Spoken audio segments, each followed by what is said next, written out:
Sir আমাদেরকে cardiovascular সিস্টেমের general examination দেখাইছিলেন sir. না, আমি জেনারেল এক্সামিনেশন দেখাইনি, মনে হয় দেখাইছিলাম। জি স্যার, ম্যাকলরের একটা ভিডিও দেখাইছিলেন আমাদেরকে। ম্যাকলিডের একটা ভিডিও দেখাইছিলাম না? আর জি স্যার। কার্ডিওভাস্কুলার সিস্টেমের হিস্ট্রি টেকিং করানো হয়েছিল। জি স্যার, কোশ্চেন মানে আপনার স্লাইডে যে কোশ্চেন গুলো ছিল ওগুলো সবগুলো আলোচনা করছিলেন। আচ্ছা ঠিক আছে, আমি তাহলে দেখতেছি।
আমি আজকে আরেকবার একটু দেখাচ্ছি।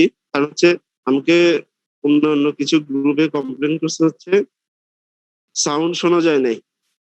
আমি একটু চেষ্টা করব কি কি করার থাকে আমি বলার জন্য। হাতের মধ্যে আমরা দেখবো হচ্ছে টোবাকো স্টেনিং, তা হচ্ছে হ্যান্ডের ফিঙ্গারের মধ্যে কোনো স্প্লিন্টার হেমোরেজ আছে কিনা।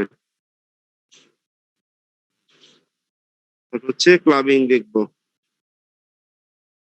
ক্লাবিং এখানে একটু অন্য দেখছে, আমরা আমাদের এখানে যে কনভেনশনাল মেথড উপরে পরে একটা ভিডিও দেখানো হবে।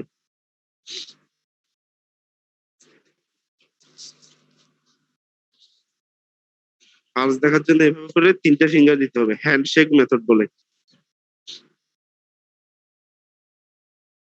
এখানে যে হাতে ঘড়ি নিচে মানে ডান হাতে হ্যান্ডশেক করে বাম হাতে 3টা আঙ্গুল দিয়ে দেখতে হবে।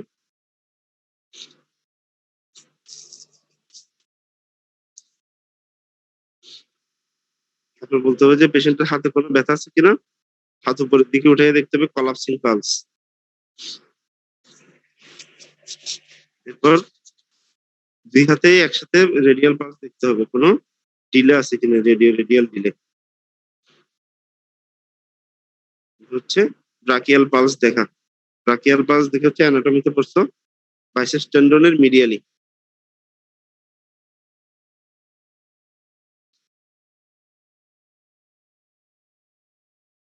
এরপর ব্লাড প্রেশার দেখা।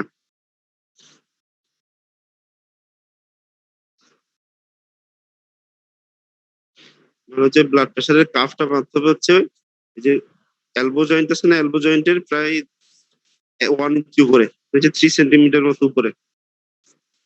প্রথমে করা হচ্ছে পালপেটারি মেথডে।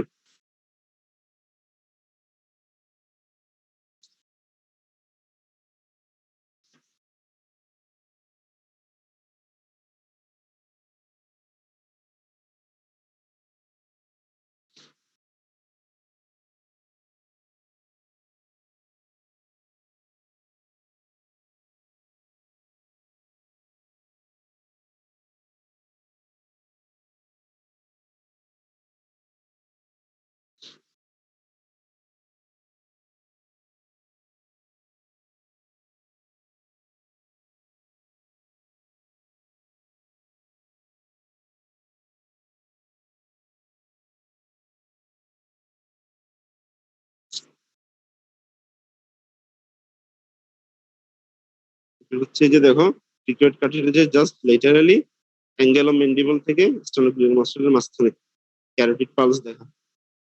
ক্যারোটিড পালস কখনো একসাথে দুই পাশে দেখানো যাবে না। ক্যারোটিড সাইনাস হাইপারসেনসিটিভিটি হলে পেশেন্ট হঠাৎ করে কলাপস হতে পারে।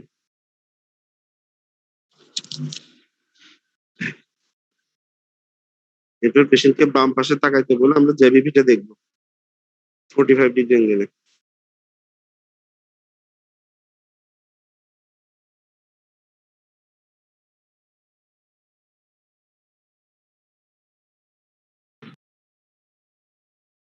এটা হচ্ছে হেপাটোজুগুলার রিফ্লেক্স দেখা।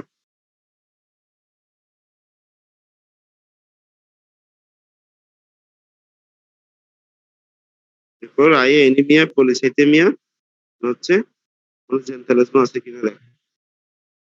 টাঙের মধ্যে কোনো সাইনোসিস আছে কিনা দেখা।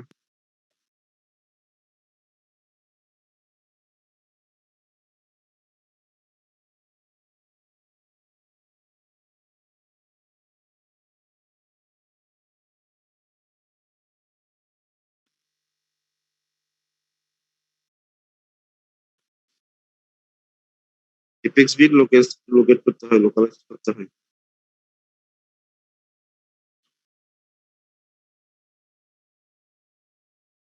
বোঝানো হচ্ছে লেফট ফিফথ ইন্টারকোস্টাল স্পেসে just medial to mid clavicular line.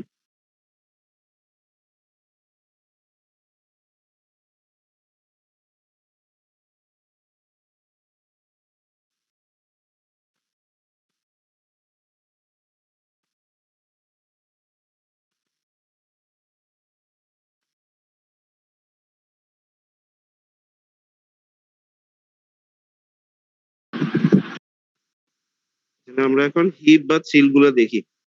হাতের কোন পোর্শন দিয়ে দেখতেছে দেখো, মানে জাস্ট ফিঙ্গারের নিচের পাল্পের ওই জায়গাটা দিয়ে।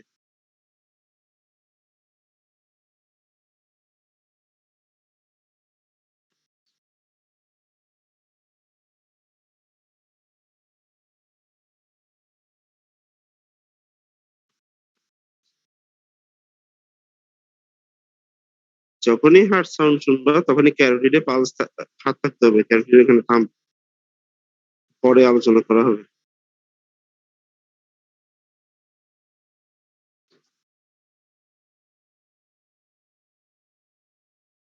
হার্ট সাউন্ড গুলা দুইটা সারফেস দিয়ে দেখতে হয়, বেল এবং ডায়াফ্রাম স্টেটর।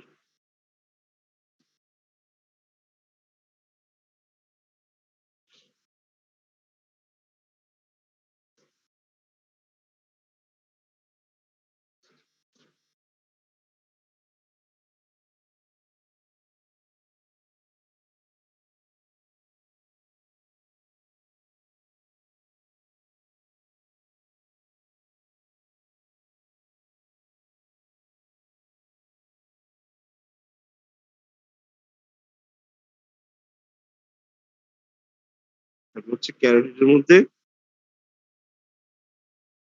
মারমার শোনা যায় কিনা দেখতে হবে।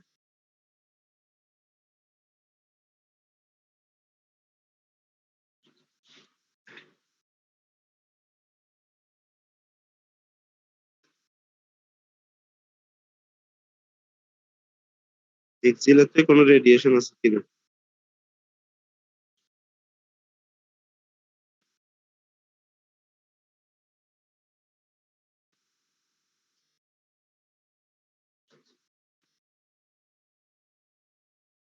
পেশেন্টকে বলতে হবে বাম পাশে একটু ঘুরে যান, বাম পাশে ঘুরে যাবে, একটু বলতে হবে শ্বাস নেন, ছাড়েন, বন্ধ রাখেন।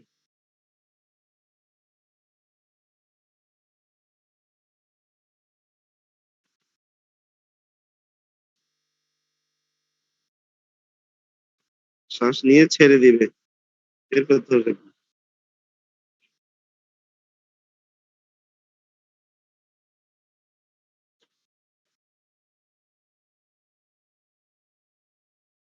হচ্ছে পিছনে লাং বেসের এখানে দেখতে হবে কোনো ক্রিপিটেশন আছে কিনা।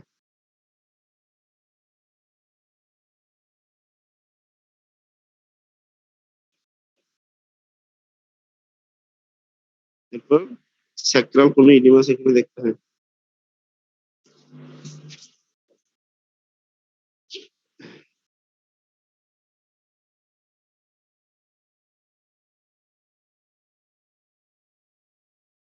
এরপর পেশেন্টের সবগুলো পালস একটু দেখা।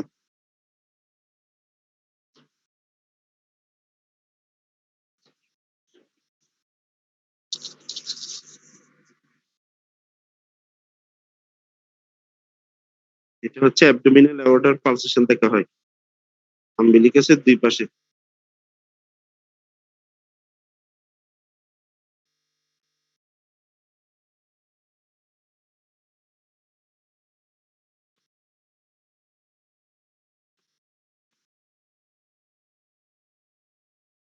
তোমার জন্য অ্যাওর্টা কোন দিকে থাকে? লেফটে থাকে, জন্য আম্বিলিকাসের লেফট সাইডে দেখতে হবে।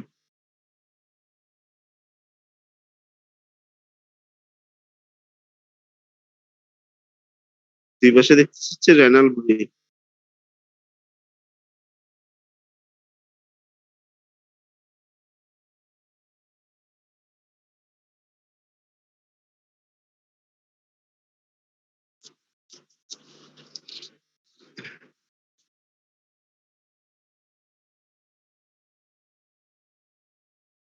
পায়ের ফাঁকে, আঙ্গুলের ফাঁকে কোনো ইনফার্ক্ট আছে কিনা দেখা, হচ্ছে কোনো হিমোরেজিক স্পট আছে কিনা দেখা।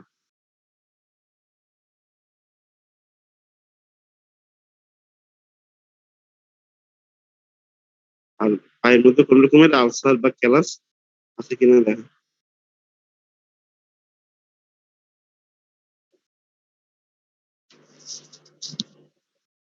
ভালো করে টেম্পারেচার দেখতে হয়।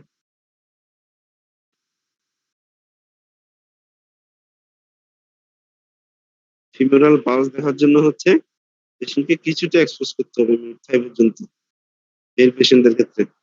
তাও পেশেন্ট মানে স্যার যদি বলে পারমিশন নিয়ে, অথবা হচ্ছে কাপড়ের ভিতর দিয়ে জাস্ট অ্যান্টিসেপ্টিক অ্যালিক স্পাইন আর হচ্ছে পিভিসি ফেসের মাঝখান বরাবর করে দেখতে হয়, 2 আঙ্গুল বা 3 আঙ্গুল দিয়ে।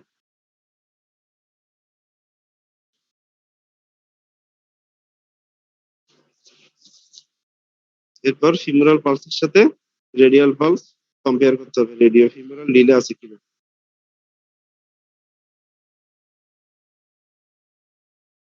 রেডিও ফিমোরাল ডিলে পাওয়া যায় কোয়াক্টেশন অফ অ্যাওর্টাতে। আবার একইভাবে ওই ফিমোরাল আর্টারির এখানে কোনো ব্রুই আছে কিনা, অথবা কোনো মারমার শোনা যাচ্ছে কিনা।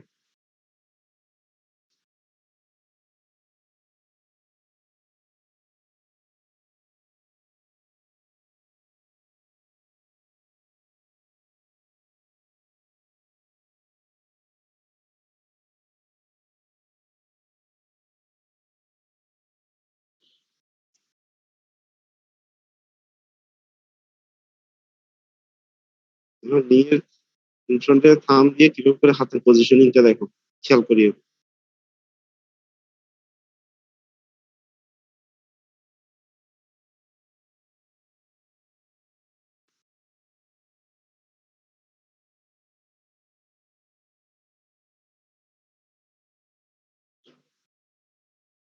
পোস্টেরিয়র টিবিয়াল পালস দেখতে হচ্ছে মিডিয়াল মেলিউরাসের 2 সেন্টিমিটারের পিছনে এবং মিডিয়ালি আর বিলোতে, 2 centimetre below and posteriorly. Medial malleolus বরাবর একটা লাইন টানলে এটা 2 সেন্টিমিটার নিচে এবং পোস্টেরিয়রলি। আর এখন দেখতে হচ্ছে আর্টেরিয়া ডরসালিস পেরিস, যে এক্সটেন্সর হেলুসিস লঙ্গাস টেন্ডনের হচ্ছে ফার্স্ট মেটাটার্সোফেরিঞ্জিয়াল জয়েন্টের মাঝখানে স্পেসের প্রক্সিমালি। এটা করতে হচ্ছে বার্জাস টেস্ট, একটু পরে বলা হবে বার্জাস টেস্ট কি। পেশেন্টের পাকে 45 ডিগ্রি অ্যাঙ্গেল পর্যন্ত তুলতে হবে, নিয়ে স্ট্রেট রেখে এর উপরে 2-3 মিনিট রাখতে হবে।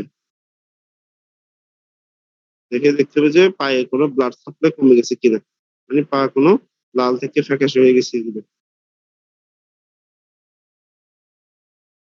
এরপর আর পেশেন্টের পাকে বলতে হবে যে বেডের পাশে পা ঝুলাইয়ে বসে থাকেন।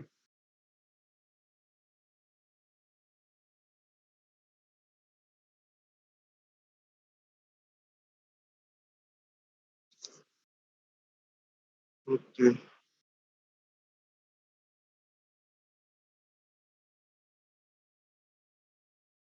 ভিডিওটা সবাই ক্লিয়ারলি দেখছে? বেলাল, দেখা গেছে জি ঠিক স্যার, মতো? দেখছি স্যার। জি স্যার, দেখা গেছে স্যার। আচ্ছা, তুমি না বলছিলে তুমি অরিজিনালটা নিছো? জি স্যার। অরিজিনালটা নিলে এখানে একটা কোড দেওয়া থাকে, ওইটাতে সাবস্ক্রাইব করে এগুলো দেখবা। আর হচ্ছে যারা এখন তো হোস্টেলে নাই, যদি পারো হচ্ছে যে বাসায় যদি ছোট ভাই থাকে, ঠিক আছে, অথবা বাসায় যদি কয়েকজন মানুষ থাকো, ছেলেরা ছেলেদেরকে বা মেয়েরা মেয়েদেরকে এভাবে করে আস্তে আস্তে একটু এই কোভিড সিচুয়েশনে প্র্যাকটিস করবা, ঠিক আছে? এর বিকল্প আপাতত নাই, যখন ওয়ার্ড শুরু হবে তখন দেখা যাবে, ঠিক আছে? আমরা তাহলে আমাদের ক্লাসে চলে যাচ্ছি।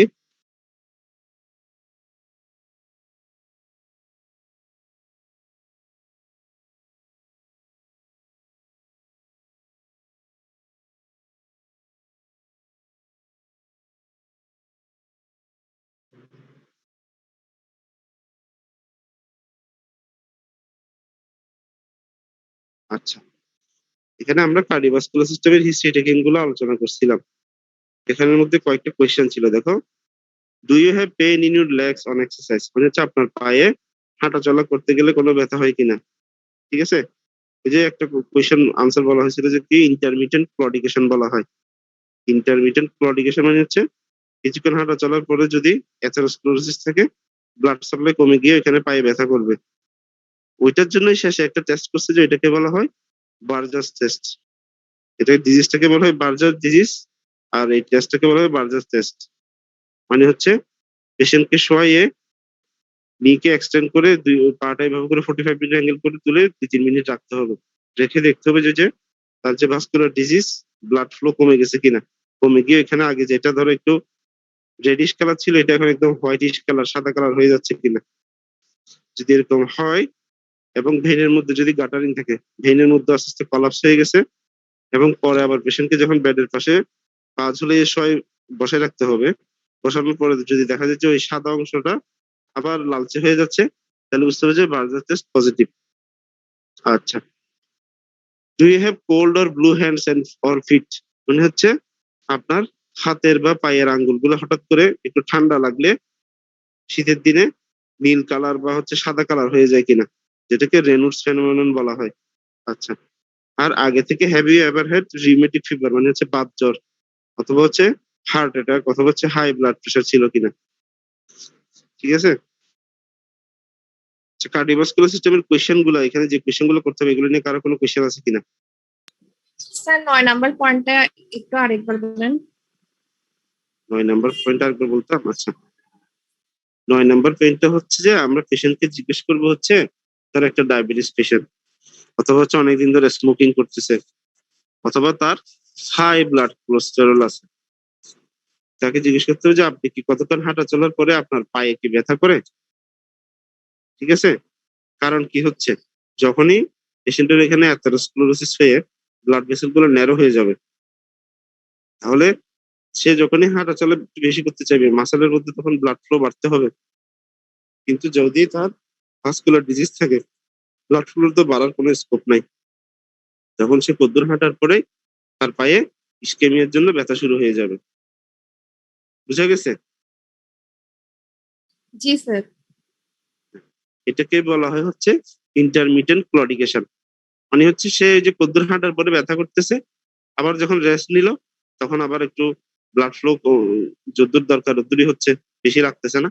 আবার যখন সে হাঁটবে তখন ব্যথা করবে। ইন্টারমিটেন্ট, ইংলিশে ইন্টারমিটেন্ট মানে হচ্ছে থেকে থেকে হওয়া, ইন্টারমিটেন্ট ক্লডিকেশন, ঠিক আছে?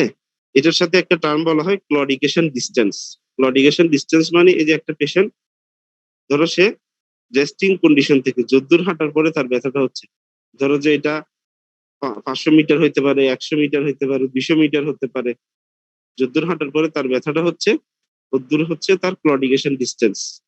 ধরো একটা পেশেন্টকে তুমি জিজ্ঞেস করলে আপনি কদ্দুর হাঁটার পরে তার ব্যথা হয়, বলছে আমি বাসা থেকে বের হয়ে এই 5 মিনিট বা হচ্ছে 100 মিটার হাঁটলে আমার ব্যথা শুরু হয়ে যায়, তাহলে হচ্ছে ক্লডিকেশন ডিস্টেন্স হচ্ছে 100 মিটার, ঠিক আছে? আচ্ছা, তাহলে সিবিএস এর এই কোয়েশ্চেন গুলো কার্ডিওভাস্কুলার সিস্টেমে হচ্ছে বুকে ব্যথা আছে কিনা, শ্বাসকষ্ট আছে কিনা, রাতের বেলা ঘুমোতে গেলে শ্বাসকষ্ট হয় কিনা, ঠিক আছে? আর বালিশ ছাড়া শুইতে গেলে শ্বাসকষ্ট হয়ে যায় কিনা, কয়টা বালিশ লাগে ঘুমানোর জন্য, ঠিক আছে? আর হচ্ছে হঠাৎ করে কখনো অজ্ঞান হয়ে পড়ে গেছে কিনা, ঠিক আছে? অজ্ঞান হয়ে পড়ে যাওয়া উইদাউট ওয়ার্নিং মানে হচ্ছে হাঁটতে হাঁটতে হঠাৎ করে অজ্ঞান হয়ে পড়ে গেছেন, তাহলে হচ্ছে এটা তোমরা যে পড়ছো ফিজিওলজিতে স্ট্রোক সেরাম অ্যাটাক বা হচ্ছে সিক্স সাইনাস সিনড্রোম। আর যদি কতক্ষণ হাঁটার পরে হঠাৎ করে দৌড়ায় গেলে অজ্ঞান হয়ে পড়ে যায়, তাহলে হচ্ছে অ্যাওর্টিক স্টেনোসিস বয়স্ক পেশেন্টদের হয়, অথবা হচ্ছে বাংলাদেশে তেমন পাওয়া যায় না, যারা হচ্ছে বাইরের দেশে ইউকে বা ইউএসএ কিছু কিছু কান্ট্রিতে এই ডিজিজ গুলো আছে, হাইপারট্রফিক কার্ডিওমায়োপ্যাথি। বলছে অ্যাথলেট অনেক সময় দেখবা, যারা ফুটবল খেলাটা দেখো, মাঝে মধ্যে দেখবে যে হঠাৎ করে দৌড়াচ্ছে, কিছুক্ষণ খেলার পর সে হঠাৎ করে অজ্ঞান হয়ে পড়ে গেছে। মাঝে মধ্যে কিছু কিছু নিউজও দেখবা যে বলে যে খেলতে গিয়ে হঠাৎ করে অজ্ঞান হয়ে পড়ে গেছে, মারা গেছে। মানে হচ্ছে তার খুব সম্ভবত হাইপারট্রফিক কার্ডিওমায়োপ্যাথি ছিল। আচ্ছা, তারপর ডু ইউ হ্যাভ কোল্ড, এরপরে হচ্ছে রেসপিরেটরি সিস্টেমের মধ্যে আমরা আসি এবার। রেসপিরেটরি সিস্টেমের কোয়েশ্চেন গুলো হচ্ছে are you short of breath, মানে আপনার অল্পতেই কি শ্বাসকষ্ট শুরু হয়ে যায় কিনা। আর হচ্ছে has it come on suddenly, এটা একটা ডিজিজ বলা হয় পালমোনারি এম্বোলিজম। পালমোনারি এম্বোলিজম মানে তোমরা প্যাথোলজি বই কিনছো কিনা জানি না। আচ্ছা আমি একটু বলে নেই, তোমরা কিন্তু যেহেতু তোমরা সামনে শুরু হবে প্যাথো মাইক্রো ফার্মা, চেষ্টা করবা প্যাথোলজি রবিনসের অরিজিনাল বইটা নেওয়ার জন্য, বড়টা, ছোটটা না। রবিনসের প্যাথোলজির অরিজিনালটা যদি নিউ এডিশন আসে, এটা একটু অরিজিনালটা নিবা। অরিজিনালটা নিলে সুবিধা হবে হচ্ছে এখানেও একই রকম ভাবে অনলাইন সাবস্ক্রিপশন থাকে, মানে অনেকগুলো তুমি কোয়েশ্চেন আনসার সলভ করলে তোমার নিজেরই দেখবা যে কি পড়ে মজা পাবা। যদি পড়ে মজা পাইতে চাও তাহলে এইভাবে করে পড়তে হবে, নাইলে এমনিতে পরীক্ষা বাসার জন্য কোন রকম করে পড়ো, তাহলে এই ফটোকপিটা নিলেও চলবে। কিন্তু আমার রিকোয়েস্ট থাকবে হচ্ছে প্যাথো মাইক্রোফার্মার মধ্যে প্যাথোলজির রবিনসটা অরিজিনালটা নাও, বাকিগুলো না নিলেও সমস্যা নেই, ঠিক আছে। আর মাইক্রো তো লেন্সের বই লাগবে, ফার্মাকোলজি ক্যাটজাং আছে, আর হচ্ছে যদি পারো হচ্ছে ক্লিনিক্যাল ফার্মাকোলজির একটা বই পাওয়া যায়, এটা রাখতে পারো, অথবা হচ্ছে র্যাংডেল। আচ্ছা, এরপর আসো হচ্ছে, তাহলে এখানে একটু করে কোয়েশ্চেনটা বলা হচ্ছে কি হঠাৎ করে হাঁটতে গেলে শ্বাসকষ্ট হয় বা বুকে ব্যথা হয় এরকম হয় কিনা, বা বুক ধরফর করে কিনা। পালমোনারি এম্বোলিজম, এম্বোলিজম মানে হচ্ছে একটা থ্রম্বাস ফর্মেশন হলো, ধরো যে তুমি একটু মাথার মধ্যে চিন্তা করো যে কোন একটা জায়গায় অ্যাথেরোস্ক্লেরোসিস হয়ে এখানে একটা ব্লাড ক্লট ফর্মেশন হয়েছে, এটাকে বলা হয় থ্রম্বাস। মানে এটা কোনো কোথাও নড়ে নাই, নড়ে চড়ে নাই, একটা জায়গায় স্থির আছে, ঠিক আছে। ফিজিক্স চিন্তা করো, স্থিতি জড়তা, সে ওই জায়গায় বসে আছে, ওই জায়গায় আছে, এটাকে বলা হয় থ্রম্বাস। যখনই ব্লাড ফ্লো হয়ে গতি জড়তার জন্য সে আরেক জায়গায় চলে গেল, পায়ে চলে গেল, মাথায় চলে গেল, চোখে, শরীরে যেখানে ব্লাড সাপ্লাই সেখানে চলে গেল, তখনই, অথবা লাংসে গেল, তখন এটাকে বলা হয় অ্যাম্বোলাস বা এম্বোলিজম। এবং যদি লাংসে যায় এটাকে বলা হয় পালমোনারি এম্বোলিজম। এই জন্য কোনো পেশেন্ট ধরো যে ব্লাডে ভিসকোসিটি বাড়ে দেয় বা ব্লাডে ক্লট ফর্মেশন হইতে পারে, এরকম কন্ডিশন যদি হয়, ধরো যে কোনো পেশেন্ট ইস্ট্রোজেন বা প্রোজেস্টেরন পিল খাচ্ছে অনেকদিন ধরে, তাহলে তার ব্লাডে ভিসকোসিটি বেড়ে গেল, অথবা হচ্ছে পলিসাইথেমিয়া হইলো, মানে হচ্ছে আরবিসি বেড়ে ব্লাডে ভিসকোসিটি বেড়ে গেল, অথবা হচ্ছে হাইপার কোলেস্টেরোলেমিয়া হইলো, ব্লাডে ভিসকোসিটি বেড়ে গেল। ওই দিনের ক্লাসে যে খুব সুন্দর আনসার দিছিল ইসমাম আমির, ফ্যামিলিয়াল হাইপার কোলেস্টেরোলেমিয়া হচ্ছে কিন্তু অটোসোমাল ডমিনেন্ট, এটা মাথায় রাখবা। আচ্ছা, তাহলে এই ডিজিজ গুলোতে তার এম্বোলিজমের চান্স বেশি থাকবে, পালমোনারি এম্বোলিজম। এরপর হচ্ছে have you had any cough, আপনার কি কোনো কাশি আছে? আচ্ছা, is your cough associated with shivering or shaking, মানে হচ্ছে কাশির সাথে কি আপনার জ্বর আছে বা হচ্ছে বুকে ব্যথা আছে। বলা হয়ে থাকে যে যদি ফুসফুসের লাংসের কোনো কজের জন্য পেন হয়, তাহলে পেশেন্ট বলবে কি যদি শ্বাস নিতে যায়, বড় করে শ্বাস নিতে গেলে বুকের মধ্যে ব্যথা লাগে, প্লুরাইটিক চেস্ট পেন, যেটা প্লুরাইটিস, যত আইটিস আছে, ঠিক আছে, পেরিকার্ডাইটিস, প্লুরাইটিস, লাংসে হলে প্লুরাতে হলে প্লুরাইটিস। প্লুরাইটিক চেস্ট পেনটা কি হবে, শ্বাস নেওয়ার সাথে ইনস্পিরেশন, মানে শ্বাস নেওয়ার পরে পেশেন্টের বুকে ব্যথা হবে। আর হচ্ছে কোনো জ্বর বা কাশির সাথে কোনো জ্বর বা সিভিয়ারিং বা শেকিং আছে কিনা, মানে খুব বেশি জ্বর আসছে এরকম হয়েছে কিনা। আচ্ছা, তারপর হলো চেস্ট পেন গেল। চেস্ট পেনটা এই প্লুরাইটিক চেস্ট পেন হবে অবশ্যই ইনস্পিরেশনের পরে, একটু মাথায় রাখতে হবে। Do you cough up anything, মানে হচ্ছে আপনার কাশির সাথে কোনো রক্ত বা কফ কিছু বের হয় কিনা, ঠিক আছে। এখানে একটু কোয়েশ্চেন আছে, তোমরা ম্যাকলিফ খুলে দেখবা, তবে আরেকটা বই রাখতে পারো হচ্ছে আব্দুল্লাহ স্যারের শর্ট কেসের বইটা, ঠিক আছে। কাশির সাথে যদি কফ যায়, এখানে কয়েকটা কোয়েশ্চেন করতে হবে। কফটা কি কালারের, ঠিক আছে। কফটা যদি হালকা মরিচা কালার হয় তাহলে বলা হচ্ছে নিউমোকক্কাল নিউমোনিয়া। কফটা যদি গ্রিন কালার হয়, গ্রিন মানে হচ্ছে একটু হালকা সবুজ ভাব, তোমরা মাইক্রোবায়োলজি পড়ছো, সরি এখনো তো পড়ো নাই, সিউডোমোনাস অ্যারুগিনোসা, ঠিক আছে, সিউডোমোনাস অ্যারুগিনোসা। আর যদি কফটা যদি হালকা পিঙ্ক কালার হয়, পিঙ্ক ফ্রদি কালার হয়, তাহলে বুঝতে হবে এটা পালমোনারি এডিমা, মানে হচ্ছে হার্ট কজের জন্য কাশির সাথে যেটা কফ ছিল ওই কফ, মানে বলবো যে এটা সাদাই একদম দেখার মধ্যে পিঙ্ক কালার থাকে। ঠিক আছে, আর জিজ্ঞেস করতে হবে কফটা কি পরিমাণ, যেটা কফটা বের হয় এটা কি অল্প করে নাকি খুব বেশি। যদি অল্প করে হয় তাহলে বুঝতে হবে যে সামান্য হয়তো নিউমোনিয়া, কিন্তু যদি খুব বেশি হয় তোমরা কিন্তু এগুলো লিখে ফেলো, ঠিক আছে, নাহলে বইয়ে পড়তে গেলে অনেক সময় লেগে যাবে। যদি অল্প হয় তাহলে বুঝতে হবে যে এটার সাথে নিউমোনিয়া, যদি খুব বেশি হয় তাহলে হচ্ছে লাং অ্যাবসেস অথবা হচ্ছে ব্রঙ্কিয়েকটেসিস। লাং অ্যাবসেস বা ব্রঙ্কিয়েকটেসিস আপাতত টার্মগুলো মাথায় রাখো, পরে ইনশাল্লাহ ফোর্থ ইয়ার ফিফথ ইয়ার আরো এগুলো সম্পর্কে জানবা। ঠিক আছে, লাং অ্যাবসেস বা ব্রঙ্কিয়েকটেসিস। আচ্ছা, এরপর আসা হচ্ছে এটা কোনো পজিশনিং এর সাথে কোনো বিষয় আছে কিনা, কফটা কখন বেড়ে যায়।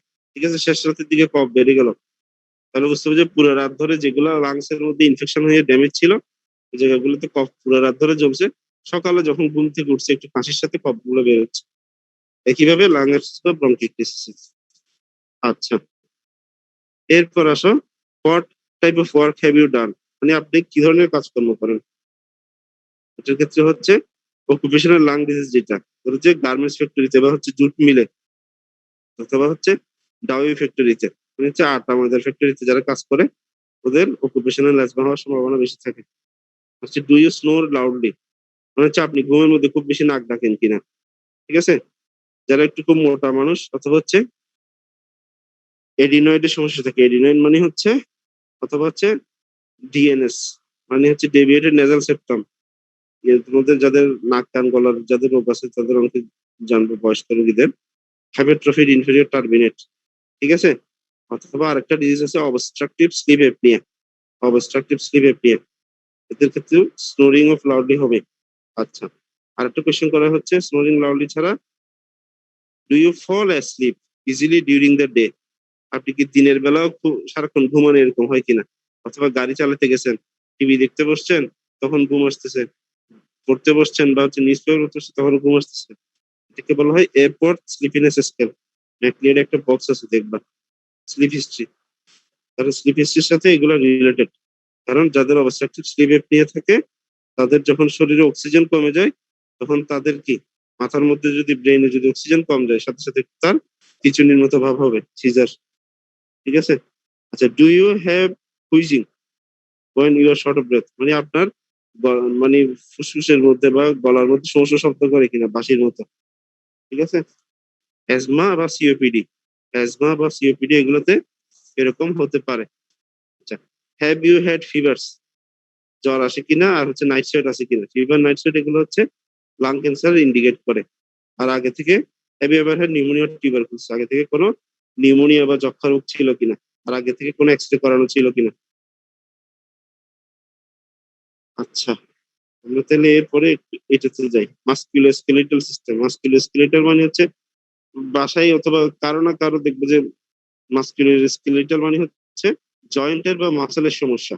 জয়েন্টের বা মাসেলের সমস্যা যদি থাকে তাহলে পেশেন্ট কি কি কমপ্লেন গুলো করে, যে আমার মনে হচ্ছে যে গিরাগুলো খুব ব্যথা হয়ে আছে, অথবা হাত পায়ের আঙ্গুলগুলো খুব ফুলে ফুলে টাইট টাইট হয়ে আছে। ঠিক আছে, স্টিফনেস মানে হচ্ছে যে নড়াচড়া করতে পারতেছে না, এগুলো জ্যাম হয়ে আছে আর কি। Are you any of are any of your joints red swollen or painful, মানে হচ্ছে কোন জয়েন্ট কি লাল হয়ে আছে কিনা বা হচ্ছে সোলেন ফুলে গেছে কিনা অথবা হচ্ছে পেইন আছে কিনা। তোমরা সামনে পড়বা জয়েন্টে যদি ইনফ্লামেশন থাকে, ইনফ্লামেশনের 5টা সাইন আছে, রুবর, ক্যালর, ডলর, টিউমার, ফাংশনাল। রুবর মানে হচ্ছে আর ইউ বি আর, রুবর মানে হচ্ছে লাল হয়ে যাওয়া, রেড। ক্যালর মানে হচ্ছে ক্যালোরি, ক্যালর মানে হচ্ছে টেম্পারেচার বেড়ে যাওয়া, মানে হচ্ছে ওই জায়গাটা টেম্পারেচার বেশি থাকবে। ডলর মানে হচ্ছে পেইন, ডিও আলো, ডিও এলো আর, ডলর মানে হচ্ছে পেইন। টিউমার, টিউমার মানে হচ্ছে সোয়েলিং, মানে ওই জায়গাটা যে জায়গায় ব্যথা ইনফ্লামেশন হলে ওই জায়গাটা ফুলে যাবে। আর হচ্ছে ফাংশনাল মানে ফাংশন চলে যাবে, মানে ওই জয়েন্টে ব্যথার জন্য সে ওই জয়েন্ট দিয়ে কাজ করতে পারবে না। ঠিক আছে, এখানে এখন কিছু কথা বলতেছি, এগুলো মনোযোগ দিয়ে শুনবা। তোমরা হিস্টোলজিতে পড়ছো একটা জয়েন্টের মধ্যে ক্যাভিটি আছে, সাইনোভিয়াল মেমব্রেন আছে, সাইনোভিয়াল ফ্লুইড আছে। যখন কোনো পেশেন্টের ইনফ্লামেটরি জয়েন্ট পেইন হবে, জয়েন্টের ইনফ্লামেশনের জন্য পেইন, ওখানে সাইনোভিয়াল মেমব্রেনের এখানে কি হয়, ইনফ্লামেশনের ফলে সাইনোভিয়াল মেমব্রেনের থেকে এক্সেসিভ সিক্রেশন হয়ে সাইনোভিয়াল ফ্লুইড বেড়ে গেল। যখন সে রেস্টে থাকবে, মানে ধরো যে সে রাতে ঘুমাইতে গেল, এই যে সারা রাত ধরে যে তার এখানে জয়েন্টের মধ্যে ইনফ্লামেশনের জন্য সিক্রেশন হতে এটা জমা থাকতেছে, যখনই রেস্টে থাকবে তার এখানে ফ্লুইড গুলো জমে জয়েন্টটি স্টিফ হয়ে যাবে, সোলেন হয়ে যাবে, রেস্টের সময় ব্যথাটা বেড়ে যাবে। যখন এখানে ফ্লুইড বেড়ে যাবে, জয়েন্টের মধ্যে কতগুলো রিসেপ্টর করছে তোমরা, যে রিসেপ্টর বা বিভিন্ন রিসেপ্টর, এগুলো পেইন পাথওয়ে দিয়ে এখানে পেইন করবে, ঠিক আছে? এই জন্য ইনফ্লামেটরি জয়েন্ট পেইন, এই যে রেস্টের সময় এখানে যে ফ্লুইড বেড়ে এভাবে করে রিসেপ্টরকে স্টিমুলেট করতেছে, জয়েন্টে ইনফ্লামেটরি পেইন রেস্টিং কন্ডিশনে বেশি থাকবে। যখনই সে একটু কাজকর্ম করবে, তখনই এখান থেকে ফ্লুইড গুলো একটু অন্য জায়গায় সরে যাবে, সরে গেলে তার এখানে ব্যথাটা কমে যাবে, ঠিক আছে? এটা মাথায় রাখতে হবে সারা জীবন। ইনফ্লামেটরি জয়েন্ট পেইন, ইনফ্লামেটরি যে আর্থ্রাইটিস যেগুলা, ওগুলোতে জয়েন্ট পেইন রেস্টিং কন্ডিশনে বেশি থাকবে আর কাজকর্মের সাথে কমে যাবে। আর হচ্ছে যদি মেকানিক্যাল হয়, ঠিক আছে, ধরো কোনো রিক্সাওয়ালা খুব বেশি কাজ করছে, বা এখানে হচ্ছে ডে লেবারার যারা আছে বেশি কাজ করতেছে, হঠাৎ করে মাসেলের মধ্যে খুব বেশি এক্সারসাইজের জন্য পেইন হচ্ছে, মাসেল পেইন, দেখা যাবে যে এটা কিছু করতে গেলে, কাজ করতে গেলে ব্যথা লাগছে, কারণ হচ্ছে মাসেলে যে ব্লাড সাপ্লাই কমে যাচ্ছে, এর জন্য ইসকেমিয়া হবে, ল্যাকটিক অ্যাসিড ফর্মেশন হয়, এখানে ইসকেমিয়ার জন্য lactic acid pain receptor stimulate করে পেইন করে। এই জন্য যেগুলো মেকানিক্যাল পেইন, এগুলা অ্যাক্টিভিটির সাথে বাড়বে, রেস্ট নিলে একটু আরাম লাগবে বলবে, এই কথা সবসময় মাথায় রাখবা। এটা দিয়ে তোমাকে আলাদা করতে হবে যে এটা কি, যে পেইনটা ইনফ্লামেটরি নাকি হচ্ছে মেকানিক্যাল। আচ্ছা, have you had a skin rash? আচ্ছা, বুঝে গেছে তো এটা এখন? স্যার মেকানিক্যালটা ইসমোময়, কি, মানে মেকানিক্যালটা রেস্ট নিলে কমে যাবে বুঝছেন? হ্যাঁ, মেকানিক্যালটা রেস্ট নিলে কমে যাবে। মেকানিক্যালে কি হয়, মেকানিক্যাল পেইন গুলো হয় সাধারণত ধরো যে মাসেল রিলেটেড পেইন। এখানে যেটা হচ্ছে, মানে একটা জয়েন্ট বা মাসেলের ওভার ইউজ হচ্ছে, মানে খুব বেশি কাজ করছে ওই দিন করে, অথবা 2-3 দিন একটু কোনো জায়গায় বেশি কাজ করছে, কাজ করার ফলে ব্যথা। যখন সে রেস্ট নিবে, ওই জয়েন্টটা মাসেলটা রেস্টে থাকলে এখানে একটু ব্লাড ফ্লো নর্মালি হচ্ছে, ঠিক আছে? তুমি নিজে একটু মাথার মধ্যে চিন্তা করো, ব্লাড ফ্লো নর্মালি হচ্ছে, তখন সে ভালো থাকবে। কিন্তু মাসেলটা যেহেতু অলরেডি একটু ল্যাকটিক অ্যাসিড বেশি হয়ে আছে, কাজ করতে গেল, ঘরের মধ্যে অক্সিজেন যেহেতু কমে গেছে, তার সাথে সাথে ব্যথা হবে, ঠিক আছে? এই জন্য মেকানিক্যাল পেইনের ক্ষেত্রে পেশেন্টকে অবশ্যই কি একটা অ্যাডভাইস দিতে হবে যে আপনি একটু কয়েকদিন বিশ্রামে থাকেন, রেস্ট নেন, ঠিক আছে? বুঝে গেছে তো এই জিনিসটা পুরোটা? এটা কিন্তু জি স্যার। সব সময় জিজ্ঞেস করা হবে, ইনফ্লামেটরি বা হচ্ছে মেকানিক্যাল, ঠিক আছে? এটা থার্ড ইয়ার না, এটা সারা জীবনের জন্য লাগবে। আচ্ছা, এরপর আস হচ্ছে, have you had any skin rash?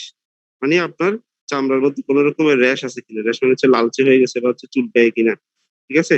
Skin র্যাশের সাথে কিছু কিছু ডিজিজের রিলেশন আছে। এখন আপাতত শুধু টার্ম গুলো মাথায় রাখতে হবে, বেশি এখন আপাতত পড়ার দরকার নাই, ঠিক আছে? বেশি আপাতত পড়তে চাইলে ওই যে বলছি রবিনসের প্যাথোলজি, রবিনসের প্যাথোলজিতে ফুললে সিস্টেমিক প্যাথোলজিতে এখানে মাসকুলার সিস্টেমের এখানে গেলে দেখবা স্কিন র্যাশ কোথায় কিভাবে করে, এদের জানলেই হবে। স্কিন র্যাশ হচ্ছে সিস্টেমিক লুপাস ইরিথেমাটোসিস একটা ডিজিজ আছে, ঠিক আছে? অথবা হচ্ছে ডার্মাটোমায়োসাইটিস, এগুলো এত বেশি জানতে হবে না, শুধু টার্মটা মাথায় রাখি। আর এই স্কিন র্যাশটা রোদে গেলে কোনো বেড়ে যায় কিনা, মানে মুখের মধ্যে হয় এগুলা, মুখে একটা র্যাশ হয়, এটা হচ্ছে যখন রোদে যাবে তখন এটা আরো বেশি বেড়ে যাবে, কারণ হচ্ছে এগুলো বলা হয় ফটো সেন্সিটিভ, রোদের সাথে সেন্সিটিভিটি আছে এই জন্য। Do you have any back or neck pain? আপনার কি পিঠে বা হচ্ছে ঘাড়ে কোনো ব্যথা আছে কিনা, মেরুদণ্ডে ব্যথা অথবা হচ্ছে ঘাড়ে কোনো ব্যথা, ঠিক আছে? ধরো কোনো ভার্টিব্রার, আস্তে আস্তে ভার্টিব্রা গুলো ক্ষয়ে গেছে, ভার্টিব্রার মাঝখানে কি থাকে তোমরা পড়ছো, ইন্টারভার্টিব্রাল ডিস্ক। এই যে ইন্টারভার্টিব্রাল ডিস্কের এখানে নিউক্লিয়াস পালপোসাস আছে, সেলুলাস ফাইব্রোসাস আছে, ঠিক আছে? এগুলোতে যখন একটু ব্যালেন্সের সমস্যা হবে, আমাদের বডির, তোমরা পড়ছো না, আমরা যে দাঁড়ায় থাকি, আমাদের লাইন অফ গ্র্যাভিটি যেটা, এটা হচ্ছে ভার্টিব্রা হয়ে সেক্টাম হয়ে পায়ের পিছন দিয়ে যায়, ঠিক আছে? যখনই ভার্টিব্রার এখানে ব্যালেন্সের সমস্যা হবে, আমাদের লাইন অফ গ্র্যাভিটি, আমরা যে দাঁড়ায় থাকবো, আমাদের যে ব্যালেন্স, এটার উপরে যখন প্রেসার পড়বে, তখন ভার্টিব্রাল ডিস্ক গুলা প্রোট্রুশন হয়, ঠিক আছে? ভার্টিব্রাল ডিস্ক গুলো প্রোট্রুশন হয় সামনের দিকে হয়ে, ভার্টিব্রাল ডিস্কের সামনের দিকে কি থাকে, স্পাইনাল ক্যানাল থাকে, ওখানে গিয়ে এটা প্রেসার দিবে। এটাকে বলা হয় প্রলাপসড ইন্টারভার্টিব্রাল ডিস্ক। এই প্রেসার দিলে পেশেন্টের এখানে স্পাইনাল ক্যানালের এখানে যদি প্রেসার দেয়, স্পাইনাল কর্ডে প্রেসার করে পেশেন্টের কি পেইন পারসিপশন হবে। ঠিক আছে, স্পাইনাল নার্ভ রুটের এখানে পেইন পারসিপশন হবে। ওই ইন্টারভার্টিব্রাল ডিস্ক সার্ভাইকাল হলে সার্ভাইকাল রিজনে পেইন করবে, লাম্বারে হলে লাম্বার রিজনে পেইন করবে। ঠিক আছে, আচ্ছা এরপর হচ্ছে have you eyes been dry or red? আপনার চোখের মধ্যে চোখের যে পানি এটা কি শুকাই গেছে বা হচ্ছে চোখগুলো লাল হয়ে যায় মনে হয় কিনা? ওই একইভাবে রেড আই হইতে পারে হচ্ছে সিস্টেমিক লুপাস এরিথেমাটোসিস অথবা হচ্ছে rheumatoid arthritis. Inflammatory joint pain যেগুলো ইনফ্লামেটরি, আর্থ্রাইটিস হচ্ছে রিউমেটয়েড আর্থ্রাইটিস, আর হচ্ছে অ্যানকাইলোসিং স্পন্ডাইলাইটিস, সোরিয়াটিক রিয়েক্টিভ। ঠিক আছে, কত টার্ম জানলে হবে, এত বেশি আপাতত পড়তে হবে না ডিটেলসে। ঠিক আছে, শুধু শুধু এত তাড়াতাড়ি মাথা খারাপ করার দরকার নেই থার্ড ইয়ারে। শুধু টার্ম গুলো জানো, এই কোয়েশ্চেন গুলো কেন করতে এর দূর জানা থাকতে হবে। মানে আমি এই কোয়েশ্চেন গুলো একটু জিজ্ঞেস করবো। ঠিক আছে, কোনো পেশেন্ট জয়েন্ট পেনের সমস্যা নিয়ে আসলে আমি এই কোয়েশ্চেন গুলো একটু জিজ্ঞেস করবো রোগীকে, এর দূর মাথায় রাখবো। আচ্ছা, তারপর হচ্ছে have you ever had a dry mouth or mouth ulcer? মানে আপনার মুখটা খুব তাড়াতাড়ি শুকায় যায় কিনা, অথবা হচ্ছে মুখের মধ্যে কোনো ঘা আছে কিনা। মুখের মধ্যে ঘা সিস্টেমিক লুপাস এরিথেমাটোস আছে, অথবা হচ্ছে অনেকগুলো ফাঙ্গাল ডিজিজ আছে, ইনফেক্টিভ ডিজিজ, অথবা হচ্ছে এইডস এর কারণে হতে পারে। ঠিক আছে, আর মুখে তাড়াতাড়ি শুকা যায় কিনা, ওই স্যালাইভারি গ্ল্যান্ডের কোনো প্রবলেম আছে কিনা, অথবা হচ্ছে কোনো কারণে স্যালাইভারি গ্ল্যান্ডের সিকক্রেশন কমে গেছে কিনা। কিছু কিছু ডিজিজ আছে এগুলোতে গ্ল্যান্ডের সিকক্রেশন কমে যায়, শোগ্রেন সিনড্রোম বলে একটা ডিজিজ আছে। Have you been diagnosed as having rheumatoid arthritis or gout? আপনার আগে থেকে কোনো বাত ব্যথা অথবা গাউট। শোনো, আমাদের দেশে দুই ধরনের টার্ম ব্যবহার করা হয়, বাত ব্যথা দিয়ে ওরা রিউমেটয়েড আর্থ্রাইটিস বুঝে, গাউটও বুঝে। তুমি যখন কোয়েশ্চেন করবা, ওই রিউমেটয়েড আর্থ্রাইটিসের পেইন রেস্টিং এ বেড়ে যাবে, সকালবেলা একটু বেশি থাকবে, আস্তে আস্তে কাজকর্মের পরে কমে যাবে। আর গাউটের পেইনটা হয় সাধারণত ফার্স্ট মেটাটার্সোফেরেঞ্জিয়াল জয়েন্টে, মানে হচ্ছে পায়ের বুড়ো আঙ্গুলের এখানে। ঠিক আছে, অথবা হচ্ছে কোনো জয়েন্টের কিছু পাবা না, এমনিতে সারাক্ষণ গা হাত পা মেজমেজ করে। তোমরা বায়োকেমিস্ট্রিতে পড়ছো ইউরিক অ্যাসিড লেভেল বেড়ে গেলে এটাকে বলা হচ্ছে গাউট। ঠিক আছে, সাথে যদি সমস্যা থাকে। Do your fingers ever become painful or become white or blue in the cold? মানে হচ্ছে আপনার হাত পায়ের আঙ্গুলগুলা কখনো হঠাৎ করে ঠান্ডাতে গেলে নীল হয়ে যায় বা সাদা হয়ে যায়, এরকম হয়েছে কিনা, হচ্ছে এখানে ব্যথা করে কিনা। ঠিক আছে, ব্যথা করবে কি জন্য, এখানে যদি ব্লাড সাপ্লাই কমে যায়, নার্ভের মধ্যে যে ব্লাড সাপ্লাই কমে যাবে, নার্ভের মধ্যে কমে গেলে ব্লাড সাপ্লাই, তখনই কি হবে, এখানে ইসকেমিক পেইন হবে নার্ভের এখানে। ঠিক আছে, মাসকুলার সিস্টেমের কোয়েশ্চেন গুলো বোঝা গেছে তো না? বোঝা গেছে? জি স্যার। আচ্ছা, তাহলে আমি বলি আমার সাথে ক্লাসে আর 5 মিনিট সময় আছে। তোমাদের যদি তোমাদের হয়তো আরেকবার মিটিং এ জয়েন করতে হবে, কারণ হচ্ছে 40 মিনিটের মধ্যে জুমে এটা